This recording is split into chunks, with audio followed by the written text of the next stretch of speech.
৩৯ বিশিষ্ট এক মহাপুরুষ যার পেছনেও দৃষ্টি। আজ থাকছে এমন এক মহাপুরুষকে নিয়ে আলোচনা, যিনি সামনে দাঁড়িয়ে থেকেও পেছনের দিক দেখতে পেতেন। হ্যাঁ, আপনি ঠিক শুনেছেন। প্রায় ১৪০০ বছর আগের ঘটনা। মরুপ্রান্তরে আবির্ভূত হয়েছিলেন এক মহামানব, যিনি শুধু দুনিয়ার নয়, সমগ্র সৃষ্টির জন্য রহমত হয়ে এসেছিলেন। তিনি নামাজে ইমামতি করতেন, আর পেছনের সারির সাহাবীগণ তাকে অনুসরণ করতেন। তিনি সামনে তাকান, অথচ তার দৃষ্টি পৌঁছে যায় পেছনের সারিতে।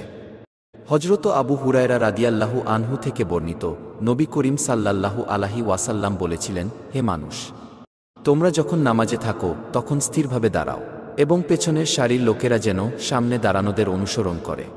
আমি পেছন থেকে কে কি করছে তা দেখি, যেমন আমি সামনের দিক দেখি। কিন্তু প্রশ্ন থেকে যায়, রাসূল সাল্লাল্লাহু আলাইহি ওয়াসাল্লাম কিভাবে পেছনের দৃশ্য দেখতে পারতেন? এটি সাধারণ মানুষের মতো তৃতীয় চোখ নয় কোনো পিঠের ওপর চোখ বা গুটি, যাকে অনেকে মোহরে নবুয়াত বলে ভুল ব্যাখ্যা করে।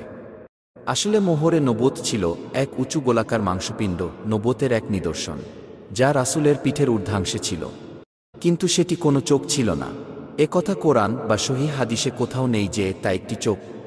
বরং পেছনের দিক দেখার ক্ষমতা ছিল একটি অলৌকিক মুজেজা, নবুয়তের বিশেষত্ব। যেমন তিনি চাঁদকে দ্বিখণ্ডিত করেছিলেন, সামান্য খাদ্যে অসংখ্য সাহাবাকে তৃপ্ত করেছিলেন, গোপন মনোভাব ও কথাবার্তা জেনে যেতেন, ঠিক তেমনি তিনি দেখতে পেতেন পেছনের দৃশ্য। এটি ছিল নূরের দৃষ্টি।